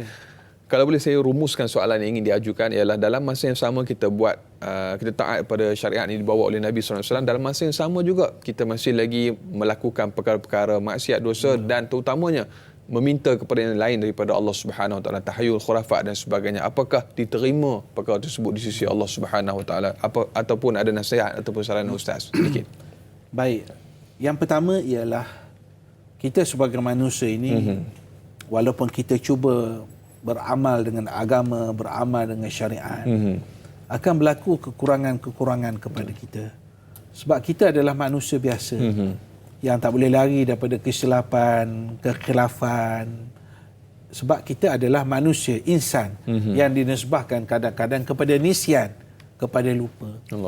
Cuma bila kita sebagai orang yang beragama Islam ini, yang cuba mengamalkan agama dalam kehidupan, bila kita silap, bila kita tersasar, kita kena cepat patah balik untuk memohon keampunan dari Allah Subhanahu wa taala. Sebab itu Rasulullah sallallahu alaihi wasallam menggambarkan at-taibu minadz-dzambi kaman la dzambalah. Orang yang bertaubat daripada dosa itu seumpama orang yang tidak berdosa. Ini satu motivasi yang disampaikan oleh Nabi supaya kita cepat bertindak untuk kembali kepada Allah. Dan di sisi Allah pun Allah Ta'ala sebut, Nabi ibadi anni anal ghafurur rahim. Nabi ibadi, beritahu kepada hamba-hambaku. Perkataan naba ni, kalau dalam bahasa Arab, an-naba dengan al-khabar tu maksud dia sama. Khabar, naba pun khabar, berita. Tapi an-naba biasanya berita tu berita besar, berita penting. Itu digunakan perkataan naba. Jadi Quran kata Nabi ibani, beritahu kepada saya, beritakan kepada saya, kepada hamba-hamba saya, beritahu hamba-hamba saya Anni, bahawa sesungguhnya aku ini anal ghafurur rahim. Aku maha pengampun, aku maha penyayang. Jadi bila ada kesedaran begitu, kita akan, kalau silap kita cepat merujuk diri kepada Allah. Cuma kita kena elakkan perkara-perkara yang boleh merosakkan akidah kita. Ini penting. Memohon, meminta pertolongan lain daripada Allah itu adalah bentuk syirik. Tak boleh kita mohon lain daripada Allah Subhanahu Wa Taala. Sebab tu bila kita beragama, nak hidup bersyariat, kena ada ilmu. Dia akhirnya pergi kepada ilmu. Asas. Al-ilmu nurun. Ilmu itu cahaya. Sebab itu beza sangat abid dengan alim. Betul. Orang yang disebut sebagai kuat ibadat tapi tak ada ilmu. Betul. Yang seorang lagi alim, dia ada maklumat, dia ada ilmu, cuma amalan dia tak sebanyak orang abid. Tapi di sisi Allah, orang yang berilmu itu lebih baik. Innama yakhshallaha min ibadihil ulama. Sebenarnya orang yang betul-betul takut kepada Allah ialah di kalangan orang yang mempunyai ilmu. Sebab ilmu itulah baru kita boleh ke buat begini, boleh ke minta orang tengah, boleh ke mohon pada kubur, boleh ke itu, boleh ke ini. Boleh-boleh tu dengan ilmu. Dengan ilmu. Yang tu saya katakan tadi, yang perbincangan kita awal tadi, tak boleh dengan YouTube ni. Betul. Sebab YouTube ni kita tak boleh tanya dia. Apa dia cakap tu kita angguk je. Kita angguk. Kita tak boleh nak soal balik. Jadi maksud saya di sini ialah kita kena bezakan benda-benda yang bersifat kita kata kekurangan tu boleh kita bagi. Tapi jangan sekali-kali terjebak kepada perkara-perkara yang menyebabkan rosaknya iman kita. Termasuklah menyembah, minta pertolongan lain dari Allah Subhanahu Wa Taala. Sebab kita kalau nak mohon pertolongan hanya kepada Allah. Kita sebut dalam Fatihah kita, iyyaka na'budu wa iyyaka nasta'in. Akan dikau kami sembah, akan dikau kami memohon pertolongan. Mengabdikan diri, mohon pertolongan, berdoa, tak boleh lain. Melainkan hanya kepada Allah Subhanahu Wa Taala. Sebab itu semua ibadat. Doa pun ibadah. Memohon pertolongan itu adalah ibadah. Semayang, apa lagi, itu merupakan bentuk ibadah kita kepada Allah Ta'ala. Wallahu a'lam. Allah memerlukan kepada kita, Ustaz, hakikatnya neraca timbangan yang benar, yang tepat, terutamanya belajar di akhir zaman ini penuh dengan cabaran, Ustaz, dan juga bimbingan guru yang perlu kepada kebenaran dan juga kesahihan. Dan masya-Allah tabarakallah, banyak lagi yang akan kita bicarakan, Ustaz, untuk topik dahulukan syariat ini. Kita nak berehat seketika, saudara, biasakan kehidupan normal baharu. Dakwah Tanyalah Ustaz yang sampaikan, biar tahu jangan keliru, kembali selepas ini.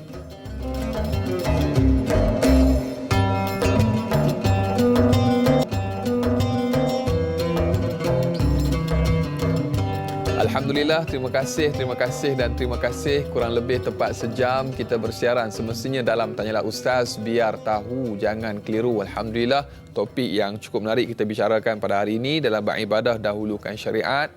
Kita bersama dengan yang berbahagia Ustaz Ahmad Syukri Yusof di hari Jumaat yang penuh dengan kemuliaan dan keberkatan ini. Marilah sama-sama kita perbanyakkan selawat ke atas junjungan Nabi kita Muhammad sallallahu alaihi wasallam. Dan juga Ustaz juga suka untuk kita ingatkan kepada para penonton dan juga kita semua, kita masih lagi berhadapan dengan pandemik COVID-19. Jadi untuk itu saya nasihatkan kepada diri saya untuk kita melakukan kawalan kendiri, pakai pelitup muka di tempat awam maupun tempat yang sesak, dan juga kita menjaga penjarakan sosial dan memastikan keadaan diri kita sentiasa bersih, terutamanya tangan kita, memakai cecair pembasmi kuman. InsyaAllah kita mesti menang. Baik Ustaz, untuk kita lanjutkan lagi perbincangan kita dalam bab ibadah dahulukan syariat ini, kita nak raikan soalan menerusi sahabat kita di Facebook yang bertanya. Nurul Huda Tajuddin, Assalamualaikum Ustaz dan Da'i serta kru Tanyalah Ustaz. Waalaikumsalam warahmatullahi. Adakah syariat perlu didahulukan walaupun sesuatu keadaan itu melibatkan maruah dan nyawa seseorang? Mohon huraian ringkas, terima kasih. Soalan cukup baik Ustaz daripada sahabat kita. Alhamdulillah, thumma alhamdulillah. Syariat ini dia ada objektif. Ataupun selalu disebut perkataan maqasid ataupun maqasid asy-syariah. Objektif kepada syariat. Syariat ini diturun, dia ada objektif. Ialah ajaran Tuhan, agama. Dia ada di sebalik itu kenapa Allah Ta'ala buat sesuatu, perintah sesuatu, haramkan sesuatu, halalkan sesuatu. Dia ada objektif syariah. Dia ada 5 objektif syariah. Yang pertama ialah hifzuddin. Hifzuddin maksudnya untuk menjaga agama. Yang kedua hifzun nafsi, menjaga nyawa. Yang ketiga hifzul aqli, menjaga akal. Yang keempat hifzun nasli, menjaga maruah, menjaga kita kata maruah ataupun juga keturunan. Dan yang akhir hifzul mal, menjaga harta benda.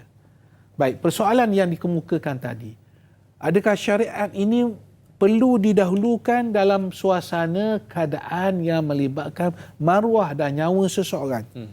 Jawapannya ialah syariat perlu diutamakan dalam setiap perkara. Cuma tengok situasi, sebab syariat membenarkan. Contoh, orang tu dia pegang agama, dia beragama Islam.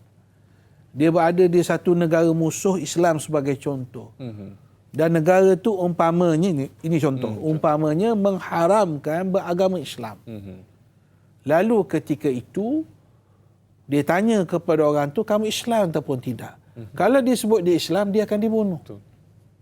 Maka ketika itu, dalam keadaan syariat diutamakan, dibolehkan kepadanya menyatakan dia bukan Islam.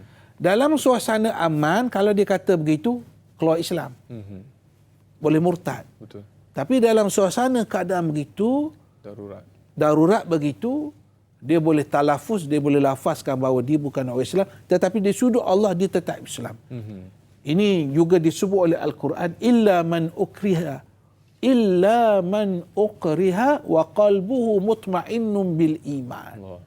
Melainkan orang yang dipaksa tapi hatinya tetap beriman kepada Allah Subhanahu wa taala. Tak ada masalah. Ataupun syariat mengajar kepada kita supaya bercakap benar, bercakap jujur ni merupakan kewajipan, bukan sunat. Jangan anggap sunat, tak ada. Bercakap benar wajib. Tapi dalam kondisi, dalam keadaan yang umpamanya kita nak menyelamatkan seseorang daripada musuh, orang jahat nak bunuh. Orang tu tiba-tiba masuk rumah kita sekejap, kita sembunyikan. Adakah bila orang jahat tu datang, dia kata, kat mana nampak ada si fulan? Oh, kita cakap betul. Ada tu dalam rumah saya. Ketika itu, dalam kita dahulukan syariat, tapi syariat membenarkan kepada kita untuk kita berbohong ketika itu. Sebab soal apa? Soalnya kita nak menjaga nyawa orang tu, nak menjaga maruah orang tu. Jadi syariat ini suatu yang sangat indah. Hidup bersyariat itu akan menyebabkan kita hidup dalam keadaan aman. Kita akan hidup dalam keadaan tenteram. Syariat, dia sentiasa ada exit dia, ada makhraj dia, ada jalan keluarnya. Kalau begini, begini. Kalau berlaku begini, akan penyelesaiannya begini.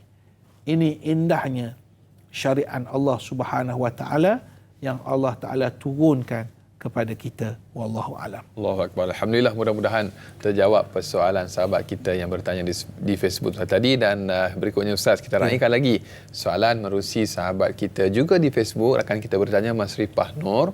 Assalamualaikum Ustaz, Da'i dan semua kru yang bertugas. Waalaikumsalam warahmatullahi.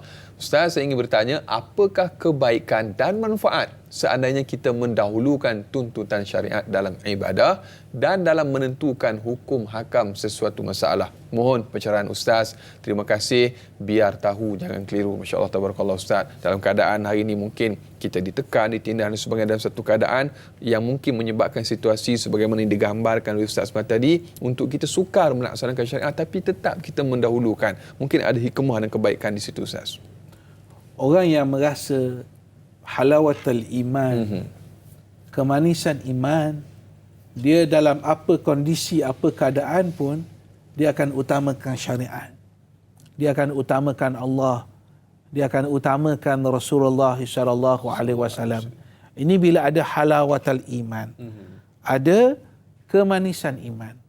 Dan sebenarnya beruntungnya bila orang utamakan syariat dalam kehidupan ini, dia akan memberi satu bentuk kehidupan yang bahagia. Kita boleh hadapi kehidupan ini dengan baik. Walaupun kadang-kadang akan berlaku ujian kepada kita. Saya bagi contoh.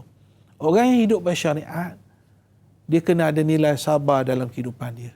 Sabar ini sebahagian daripada ajaran syariat. Sabar. Perkataan sabar ni, kalau Arab, ba, ra. 3 huruf saja. Sabara. Perkataannya sangat pendek. Tapi untuk amalkan sabara itu bukannya mudah. Bukannya enteng. Bukannya ringan. Tapi suatu yang berat. Tapi orang yang hidup atas syariat, Allah Ta'ala sebut, innallaha ma'as sabirin. Allah Ta'ala akan bersama dengan orang-orang yang sabar. Jadi orang yang utamakan syariat tadi, kalau dalam aspek sabar ni, dia akan boleh bertahan. Apapun kesusahan yang akan dilaluinya, yang bakal dilaluinya. Dan sifat kehidupan memang macam tu, dan Yanas. Kita kita telah, sedang, dan akan menghadapi ujian Allah Subhanahu Wa Taala dalam kehidupannya. Betul. Kehidupan ini. Kadang-kadang kalau tak hal keluarga, hal kerja. Betul. Hal hubungan dengan masyarakat, hubungan dengan keluarga. Ini perkara yang akan berlaku kepada semua orang. Walaupun siapa orang tu, dia akan melalui ujian-ujian ini. Sakit, kalau dia tak sakit, keluarga dia sakit. Mak ayah dia sakit. Maksudnya, akan ada ujian-ujian yang berlaku. Kadang-kadang ujian kehidupan ini dalam bentuk orang hilang pekerjaan, makan susah, minum susah.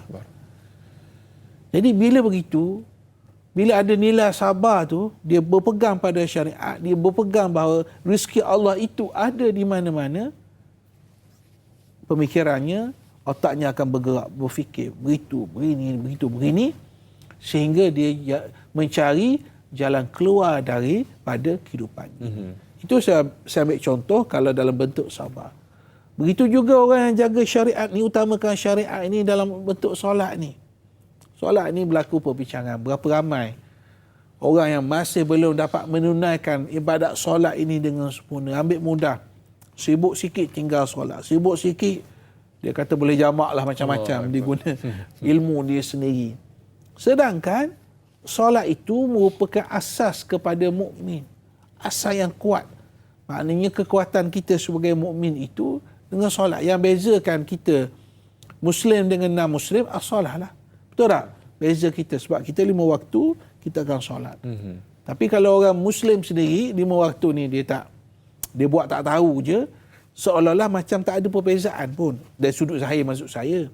Antara orang Muslim dengan non-Muslim. Tapi orang utamakan syariat solat ni, dia akan dapat kelapangan, ketenangan hati. Dia akan rasa keseronokan yang luar biasa bila dia dapat tunaikan ibadat dia kepada Allah Subhanahu Wa Taala.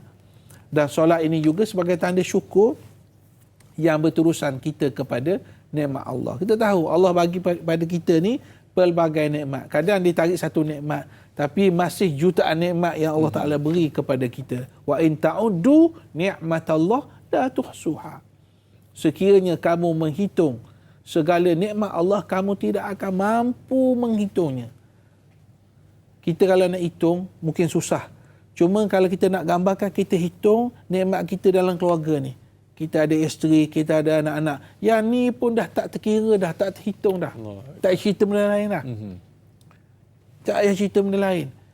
Kita ada keluarga itu sendiri. Ada ibu, ada ayah, ada suami, ada isteri, ada anak-anak. Ini satu nikmat yang cukup besar. Sebab di luar sana ada orang tak ada ayah. Ada orang tak ada mak. Ada orang tak ada pasangan. Ada orang tak ada anak. Ada orang tak ada itu. Ada orang tak ada ini. Jadi, akhirnya, bila kita fikir begitu, dia akan menambahkan rasa syukur kita dan kita menghargai apa juga syariat yang diwajibkan oleh Allah Subhanahu Wa Taala kepada kita.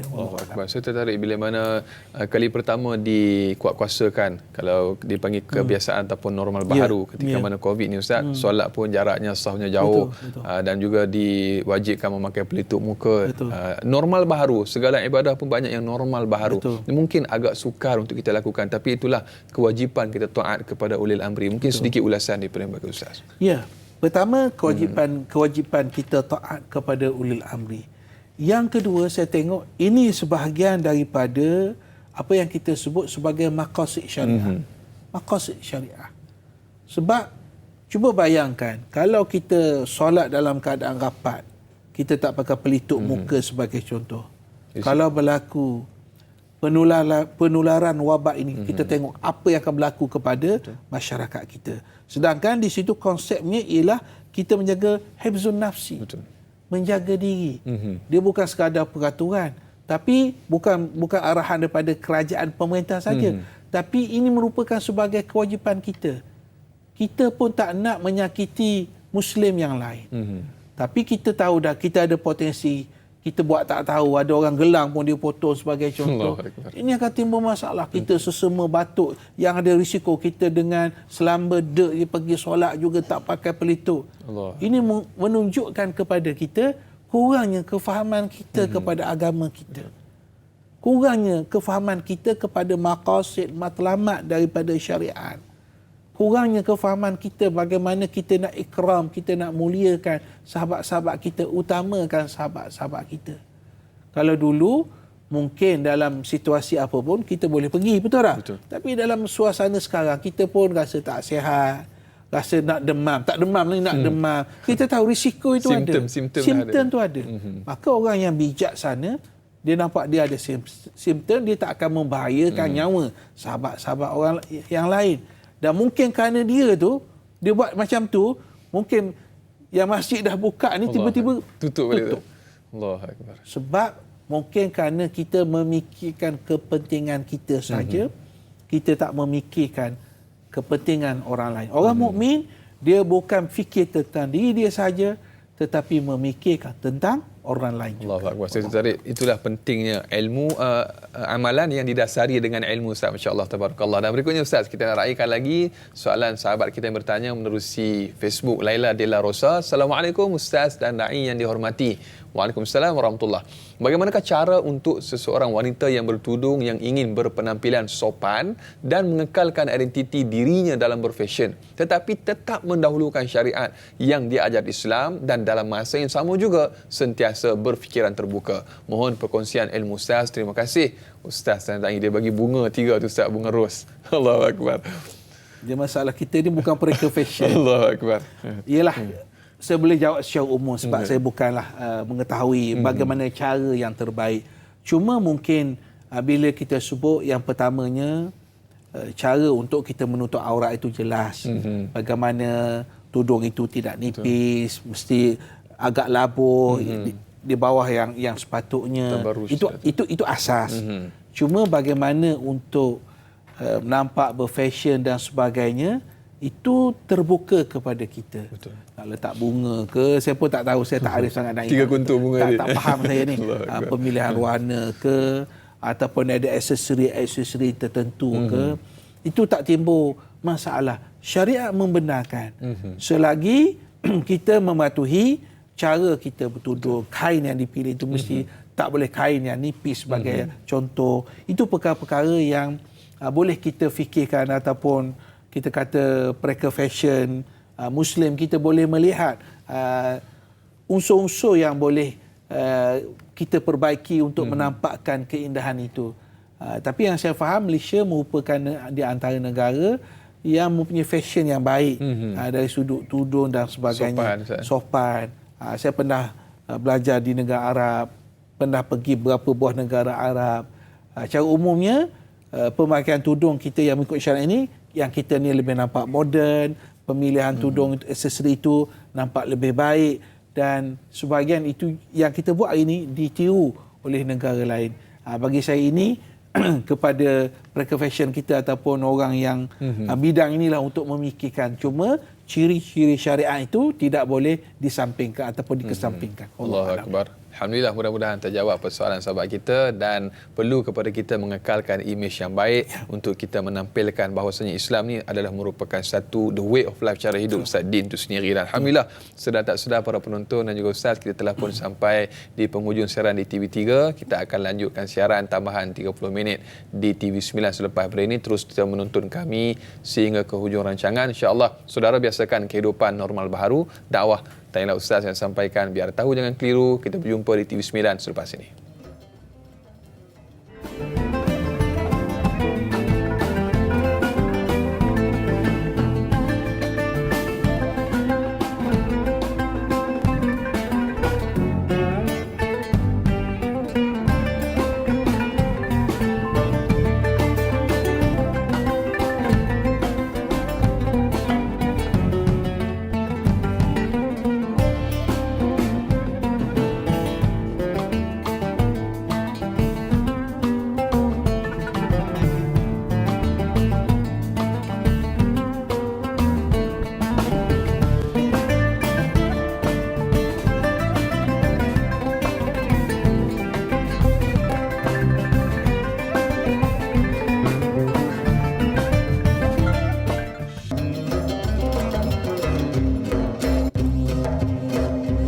Alhamdulillah, masih lagi terus setia bersama dengan kami Tanyalah Ustaz.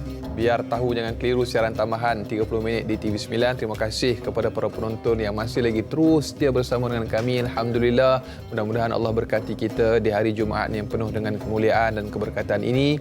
Marilah sama-sama kita perbanyakkan selawat ke atas junjungan Nabi kita Muhammad sallallahu alaihi wasallam. Mudah-mudahan kita layak mendapat syafaat Nabi sallallahu alaihi wasallam di akhirat kelak. Allahumma salli ala sayyidina Muhammad wa ala ali sayyidina Muhammad. Dan alhamdulillah Ustaz, kita masih lagi para penonton bersama dengan Imbaga Ustaz Ahmad Syukri Yusof membicarakan topik ibadah dahulukan syariat. Telah pun banyak soalan yang kita kupas, kita jawab. Dan kepada para penonton yang ingin mengajukan sebarang persoalan ataupun kemusykilan, boleh terus hubungi kami menerusi talian bebas tol 1800 881677 atau menerusi WhatsApp. Hantarkan di 011-1233-6480 atau paling mudah terus sahaja ke laman rasmi Facebook kami Tanyalah Ustaz TV3. Dan bagi yang menonton menerusi FB Live, jangan lupa untuk tekan butang kongsi, sebar, luaskan. Mudah-mudahan bermanfaat. Dan Ustaz, kita nak raikan lagi soalan menerusi sahabat kita yang bertanya di Facebook. Kasih Nurul Shah yang bertanya, Assalamualaikum Ustaz dan Da'i. Waalaikumsalam warahmatullahi wabarakatuh. Moga dalam rahmat Allah Subhanahu wa taala. Amin insya-Allah. Ustaz, antara syariat dan adat, mana yang perlu kita utamakan? Kerana dalam kehidupan adat itu juga perlu ada. Bagaimana cara menguruskannya agar tidak bercanggah dengan syariat? Mohon penjelasan Ustaz. Terima kasih. Adat berseni syarak Ustaz. Masya-Allah tabarakallah. Ada dua perkataan yang disebut tadi. Yang pertama disebut tentang adat, yang kedua disebut sebagai syariat. Dan perkataan adat pun dalam bahasa Arab disebut adat, al-adah. Al-adah wa syariah, adat dan syariat. Jika ditanya mana yang perlu didahulukan antara syariat ataupun adat, sudah tentulah keutamaan mesti syariat. Tapi kadang-kadang yang berlaku bahawa adat itu sesuatu yang tidak melanggar syariat pun. Jadi bila tidak melanggar syariat, ia boleh ditampilkan ke hadapan, boleh diutamakan. Sebab ada satu kaedah menyebut al-adatu muhakkamatun. Adat itu boleh menjadi sumber hukum selagi adat itu tidak bercanggah dengan syariat. Kita ambil contoh mudahlah. Kalau dalam soal pergaulan umpamanya antara orang muda dengan orang tua sebagai contoh. Syariat sudah tentu menyebut orang muda mesti menghormati orang tua mesti menyayangi orang muda. Baik. Dari sudut adat dia tak akan sama orang Arab cara hormat dengan orang Melayu cara hormat.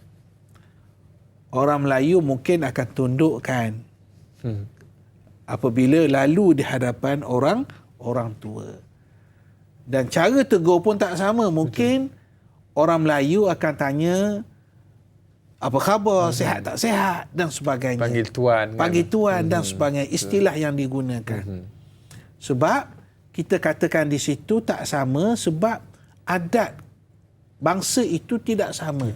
Tidak mesti yang dibuat oleh orang Arab itu dibuat oleh orang Melayu kita. Jadi itu maksud saya. Maknanya al-adatu muhakkamatun. Tapi asas kepada syariat itu tidak berubah. Dalam aspek inilah penghormatan orang muda kepada orang tua. Mereka jangan sekali-kali kurang adab kepada orang tua. Dan orang tua mesti menunjukkan rasa sayang, rasa cinta kepada orang-orang muda, anak-anak muda. Saya lihat hari ini antara sebab renggangnya, jauhnya hubungan di antara orang tua dengan orang muda ialah dari sudut komunikasi. Betul. Mereka gagal memahami macam mana komunikasi yang sebetul. Sebab bahasa yang digunakan oleh orang muda, anak remaja, dia tak akan sama dengan bahasa orang tua. Betul. Cara gurau pun tak sama, cara menggunakan perkataan pun tak sama. Ini sesuatu yang boleh didekatkan apabila mereka mengetahui masing-masing mempunyai peranan yang tertentu untuk menghormati ataupun menyayangi antara satu sama lain. Allah Akbar. Bak kata kekana saya Fitri Yahya menikam dengan puitis, menikam dengan pantun. Tu orang dulu Ustaz, masya-Allah tabarakallah. Kita kena kembali budayakan perkara tersebut. Allahu Akbar. Satu lagi, orang Melayu kita dia banyak guna bahasa kiasan. Betul Ustaz. Tapi orang lain, termasuk kita kata orang Eropah, orang Arab, dia straight to the point dia. Saya nampak awak tak betul cara awak duduk ni. Dia terus saja. Tapi orang kita dia tak akan begitu. Dia kata kadang-kadang cara duduk biar dia tak akan pergi kepada orang tersebut. Kiasan dia. Allah, cantik betul Ustaz. Maknanya itulah kita kata kehebatan orang-orang tua, dia buat bahasa-bahasa kiasan, peribahasa-peribahasa yang sebenarnya itu cara adab menegur, adab memberi nasihat. Memberi nasihat adalah daripada syariat. Betul. Tapi caranya tidak sama. Ad-dinun nasihah. Agama itu nasihat. Betul. Agama itu asasnya ialah memberi nasihat. Tapi cara beri nasihat tak sama. Tak sama. Tapi kadang-kadang orang kita gagal beri nasihat. Dia nak nasihat ni, dia pun belasah orang tu. Saya nak nasihat aja ni, bukan apa-apa. Tapi awak memang tak betul. Sedangkan kalau nak beri nasihat, perkataan nasihat pun tak perlu sebut. Betul. Itu cara, itu ilmu. Itu skill. Kita kalau nak nasihat orang, kalau sebut, saya nak nasihat awak. Memang salah, fail daripada awal lagi. Nak beri nasihat, tak perlu guna perkataan nasihat dan kena cakap dengan cara bahasa yang indah, bahasa yang baik. InsyaAllah, tabarakallah. Syukur indah kiasan yang diberikan oleh bagi Ustaz. Mudah-mudahan kita dapat sama-sama hayati dan berikutnya Ustaz. Kita nak raikan lagi soalan menerusi sahabat kita yang bertanya di Facebook. Mazni Hasan, Assalamualaikum warahmatullahi wabarakatuh Ustaz dan Da'i serta kru yang terlibat. Waalaikumsalam warahmatullahi. Mengikut hukum asalnya, seorang wanita tidak boleh keluar rumahnya melainkan jika ada keperluan yang sesuai dengan syariat, yakni ada tuntutan. Jika dilihat situasi semasa, ramai wanita yang mendominasi dalam pelbagai sektor pekerjaan sebagai contoh pendidikan, kesihatan dan sebagainya. Soalan saya Ustaz, penglibatan wanita dalam pelbagai bidang pekerjaan ini adakah termasuk dalam kategori tidak mengutamakan syariat dalam kehidupan mereka? Mohon pencerahan Ustaz. Terima kasih. Soalan cukup baik Ustaz. Sahabat kita bertanya. Baik, soalan yang baik. Saya termenung sebab soalan tu bagus. Soalan tu baik. Cuma masa saya termenung tu saya teringat kupasan yang dibuat oleh ahli tafsir namanya Syekh Muhammad Mutawalli Sya'rawi. Beliau menyebut, dia kata dalam Quran ni ada dah cerita pada orang zaman dahulu mereka wanita yang keluar bekerja. Saya bila baca pun termenung juga. Dia kata sebelum kita bincang-bincang ni hukum wanita keluar bekerja ni, kata Syekh Sya'rawi, Quran dah lama dah sebut. Iaitu cerita tentang macam mana Nabi Musa AS bila sampai satu tempat, dilihat dua orang wanita sedang menunggu untuk mengambil air. Untuk mengambil air. Lalu berlaku dialog di antara Nabi Musa dengan dua anak gadis ini, iaitu anak Nabi Shu'aib AS. Kenapa kamu datang? Dia kata sebab saya datang ni sebab ayah saya dah uzur. Yang tak ambil air ni pasal apa? Sebab ramai sangat lelaki di situ. Jadi Nabi Musa tolong ambil air untuk dua gadis ini. Kata Syekh Sya'rawi, itu cara yang pertama nak menggambarkan dalam sejarah yang lama dulu ada wanita keluar untuk mencari rezeki. Bekerja lah istilah kita. Betul. Yang kedua, menggambarkan dia bekerja tu sebab ada sebab. Tuntutan. Ada tuntutan. Yang ni sebab ayah uzur. Betul. Yang ni untuk meringankan beban keluarga zaman moden ini. Betul tak? Betul. Kalau di Kuala Lumpur lah, kita cerita di Kuala Lumpur ni, sewa rumah saja berapa? Allahu Akbar. Betul tak? Purata kadar. Purata. Nak hantar, nak jaga anak, hantar sekolah, yuran dan Akbar. sebagainya. Yang kedua, isyaratnya kata Syekh Syarawi, kenapa anak Nabi Syuaib itu tak serabut dengan lelaki-lelaki lain? Allahu Akbar. Itu nak gambarkan menjaga perhubungan antara batas lelaki dengan perempuan. Allah. So sama juga hari ini. Boleh bekerja dengan syarat menjaga batas-batas hubungan yang sepatutnya. Adab. Ada hubungan lelaki. Kita tak boleh lari, tak boleh kita saya nak kerja dengan wanita saja. Allahu Akbar. Tak boleh. Allahu Akbar. Cuma adab bagaimana cara kita bercakap, cara pergaulan kita. Ini yang digambarkan oleh Al-Quran. Jadi sebenarnya pilihan. Tapi kalau wanita ambil keputusan tak nak bekerja, alhamdulillah suami pun dah ada pendapatan yang sesuai, tak perlu lagi dia bekerja, ahlan wa sahlan. Betul. Itu boleh. Ataupun wanita bekerja, dia kata saya nak bekerja ni sebab saya nak bantu suami saya, saya nak bantu anak-anak saya, nak tingkatkan ekonomi keluarga. Ataupun dia kata memang keperluan, kena ada wanita di situ bekerja. Sebab kami kerja berkenaan dengan dasar wanita dan sebagainya, mesti ada wanita di situ. Perbidanan dan sebagainya. Perbidanan di situ. Ataupun dia kerja yang ada kaitan dengan kementerian wanita. Betul. Ataupun aspek kepentingan wanita. Jadi mesti ada wakil wanita. Ataupun dia mengajar sebagai guru. Sebab memang keperluan kan. Semua guru lelaki sebagai contoh.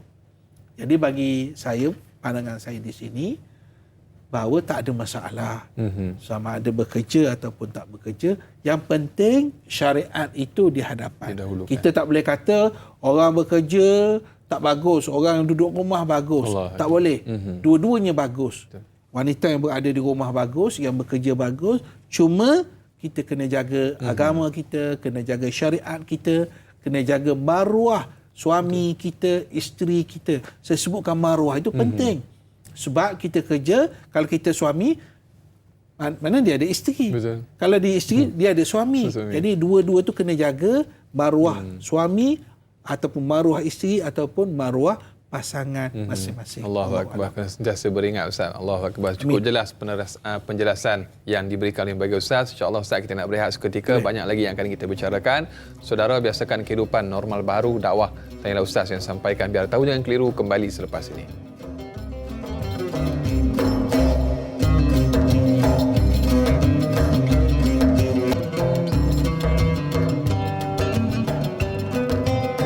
Alhamdulillah, sehingga ke hujung rancangan masih lagi terus setia bersama dengan kami. Tanyalah Ustaz, biar tahu jangan keliru. Alhamdulillah, kita masih lagi berada di siaran lanjutan 30 minit di TV9.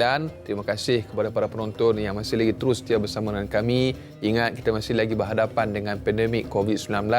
Dengan tanda pagar kita mesti menang, terus menjaga ataupun melakukan kawalan kendiri, memakai pelitup muka di tempat awam maupun tempat sesak, dan juga sentiasa kita memastikan kita mematuhi SOP yang telah pun ditetapkan oleh pihak Kementerian Kesihatan. InsyaAllah mudah-mudahan Allah Subhanahu Wa Taala memberi kekuatan kepada kita untuk kita mengarungi pandemik COVID-19 ini insya-Allah. Dan yang bagi Ustaz, kita sedar tak sedar kita duduk di blok yang terakhir untuk kita kongsikan mungkin beberapa soalan lagi yang boleh kita raikan. Dan berikutnya kita nak raikan soalan menerusi sahabat kita di WhatsApp yang bertanya. Assalamualaikum Ustaz Ahmad Syukri Yusof, Da'i Anas dan semua kru yang bertugas dan semua sahabat-sahabat. Waalaikumsalam warahmatullahi. Di antara nafkah anak, duit belanja ibu bapa, pembelian emas kepada isteri dan juga hutang piutang, manakah mesti didahulukan mengikut syariat Islam? Terima kasih. Mohon penjelasan daripada Ustaz. Kak Zah dari Cenor Pahang bertanya Ustaz. Biar tahu jangan keliru. Baik, terima kasih kepada persoalan yang ditanya oleh Kak Zah. Sebenarnya dalam institusi kekeluargaan, sebenarnya banyak ruang syariat boleh kita tegakkan.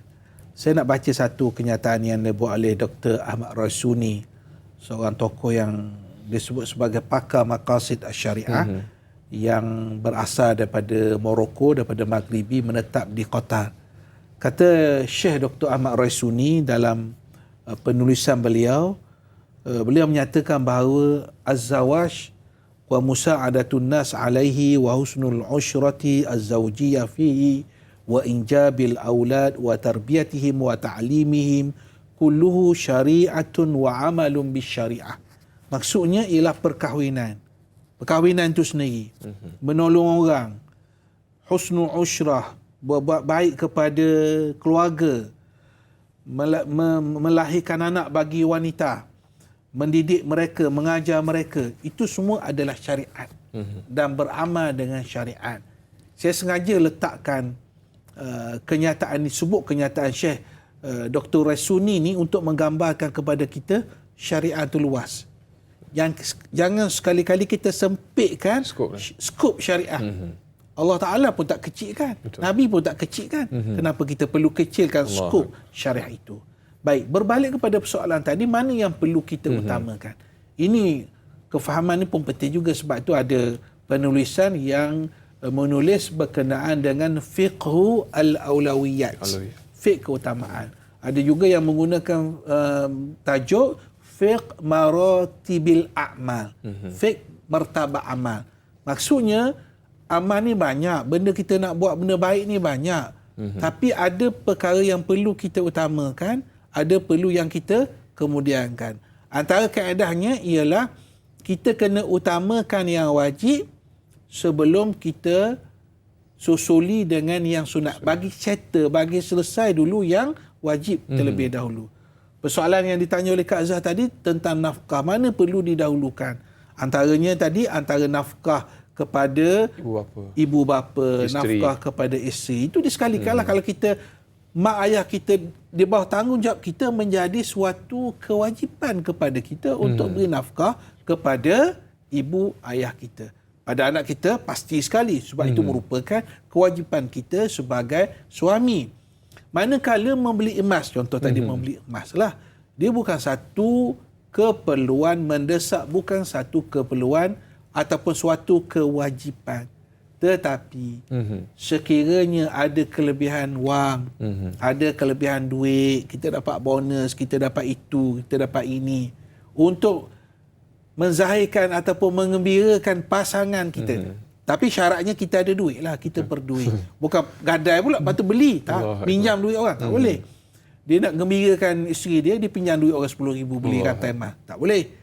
Barulah kita susuli dengan perkara-perkara yang kita sebut sebagai takmiliyat. Benda-benda yang agak kita kata untuk menyenangkan hati isteri kita, dan pada masa yang sama sebagai bentuk aset. Jadi kalau kita berjaya utamakan begitu, itu yang terbaik. Kita macam contoh saya, kalau kami kerja di Pusat Pengurusan Zakat, selalu saya sebut, kalau kita ada duit, kita ada pendapatan, sebelum kita bayar zakat, pastikan dulu kita settlekan dulu nafkah kita kepada isteri kita, kepada keluarga kita, mak ayah kita.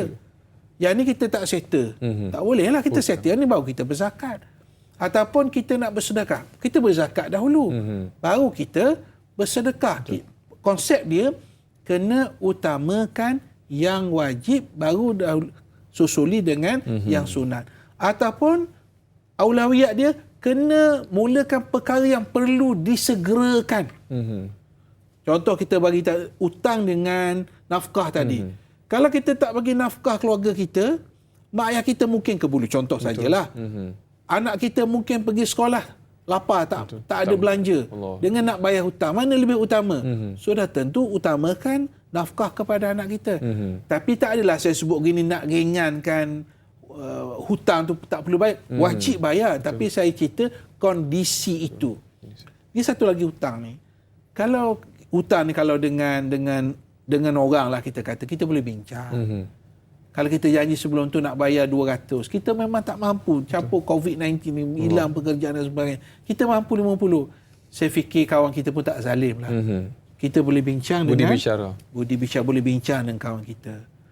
Bahkan dalam suasana sekarang COVID-19, kita boleh bincang lagi dengan bank. Boleh bincang. Moratorium dan sebagainya, boleh bincang. Maksud saya nak sebut, kalau kita jujur, kita ikhlas nak bayar hutang ni, ada cara. Betul. Sebab itu, orang yang niat dia memang nak bayar hutang, Allah akan mudahkan. Tapi kalau dia memang niat, dia memang tak nak bayar. Dia tak ada kesan pun COVID, dia kerja macam biasa. Tapi dia buat, tak boleh lah, dia kata. COVID-19. Alasan macam-macam. Apa kaitan COVID-19 kau kerja macam biasa? Maksud saya, kalau kita jujur nak bayar hutang, Allah akan mudahkan. Kalau memang tak nak bayar, memang Allah Ta'ala sukarkan. Memang tak akan bayarlah. Niat tak ada. Kalau kawan tanya, duit aku bila dah, kita pula marah dia. Kenapa tanya-tanya zaman sekarang COVID-19 patut tak tanya. Kita pula marah dia. Jadi bagi saya sebenarnya, kita kena tengok keutamaan mana yang perlu kita utamakan. Wallahu a'lam. Allahu akbar. Sepatutnya orang yang berhutang itulah dia malu. Sekarang Betul orang yang nak minta hutang balik tu Akhir dia zaman, malu. Ustaz. Akhir zaman. Dah terbalik Ustaz. Allahu akbar. Dunia dah terbalik kata Orang yang nak minta hutang tu malu. Nak telefon ke tak nak telefon? segan Dia pula segan. Allahu akbar. Mudah-mudahan memberi satu penjelasan kepada kita untuk dimensi hutang tadi Ustaz dah sebut dah. Dan berikutnya Ustaz, kalau boleh kita raikan mungkin soalan terakhir daripada sahabat kita yang bertanya di Facebook, Mujahidah Solehah. Assalamualaikum Ustaz dan Naim. Waalaikumsalam warahmatullahi. Bolehkah berhibur dalam Islam? Bagaimanakah batasan hiburan mengikut syariat Islam? Syukran soalan Ustaz. Baik, manusia ni tetap manusia. Apa manusia? Manusia ni selain daripada dia hidup yang asasi, bekerja, bersungguh-sungguh, dia serius dalam kehidupan. Sebagai manusia, dia perlukan perkara-perkara yang boleh memberi semangat kepadanya, memberi kegembiraan kepadanya. Termasuklah istilah yang kita gunakan ialah hiburan. Hiburan ni mungkin dalam bentuk apa-apa saja hiburan itu umum. Cuma mungkin dalam konsep nyanyian, mungkin konsep dalam lakonan. Bagi saya, perkara-perkara itu perlu selagi tidak melanggar syariat. Itu saja, tidak melanggar syariat. Maksudnya, kalau kita kata nyanyian itu tidak boleh membawa kepada kita untuk mendekati maksiat. Contoh macam tu. Jadi itu sebenarnya pilihan kepada kita dan juga cabaran kepada pengkarya kita. Pada penerbit filem, Tanggungjawab. kepada yang membuat lirik, yang membuat melodi dan sebagainya, ini tanggungjawab. Dan saya sangat suka secara peribadi kalau ramai orang Islam terlibat dalam dunia hiburan ini, tapi yang boleh membawa manfaat kepada umat. Betul. Sebab kita perlukan contoh-contoh yang baik supaya contoh-contoh yang baik ini boleh kita amalkan. Kadang-kadang manusia ni, kita beri nasihat, kita beri ceramah, bagi forum, dia tak terkesan. Tapi dengan dia tengok satu telemovie yang baik, dia boleh insaf. Terkesan. Dia boleh terkesan. Kerana itu dia boleh berubah. Allah. Boleh berubah. Baru ni saya cakap dengan seorang penerbit filem, penerbit drama. Saya kata, Tuan, kalau Tuan nak buat filem, nak buat drama, kalau orang insaf ni boleh tak ubah sikit? Dia kata, ubah macam mana Ustaz? Saya kata, kalau biasanya kalau insaf ni mesti masuk masjid. Kalau insaf baca doa dalam masjid. Boleh tak ubah, saya kata, pergi ke kaunter zakat. Sebagai contoh lah. Maksudnya, mungkin kalau kita ceramah zakat pun orang memanglah kerja zakat, dia nak kutip zakat, tapi dengan dia tengok satu babak saja, Allah Akbar. Tersentuh hati tersentuh. dia. Ini kita kata keindahan seni, keindahan lakonan, nyanyian yang boleh membawa manusia untuk berbuat baik. Dan saya fikir ini merupakan sebagai satu cabaran kepada sahabat-sahabat kita di luar untuk menjadikan industri hiburan ini bukan sekadar seronok-seronok, tetapi mempunyai natijah dan juga hasrat yang indah untuk membawa masyarakat kita ke arah keredaan Allah Subhanahu wa taala. Allahu akbar. Amin. Insya-Allah mudah-mudahan menjadi juga ejen dakwah Ustaz, insya-Allah. Dan alhamdulillah Ustaz, sedar tak sedar kita dah pun sampai di penghujung rancangan, khusyuk mendengar penerangan daripada yang bagi Ustaz yang semestinya dalam lapangan dakwah ni orang lama Ustaz Ahmad Syukri, masya-Allah tabarakallah. Dan insya-Allah Ustaz, kita dah pun sampai di penghujung rancangan, minta Ustaz tutup dengan sedikit doa ringkas, mudah-mudahan Allah memberkati kita insya-Allah.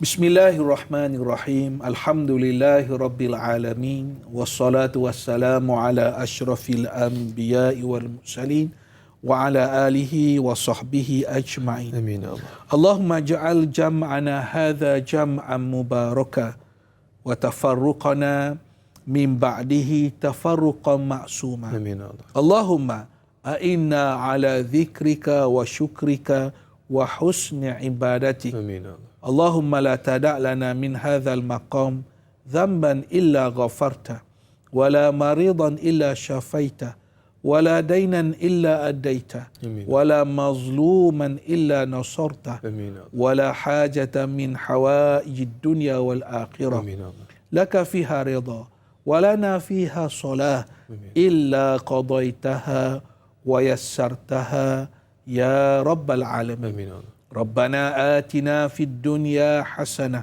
وفي الآخرة حسنة وقنا عذاب النار.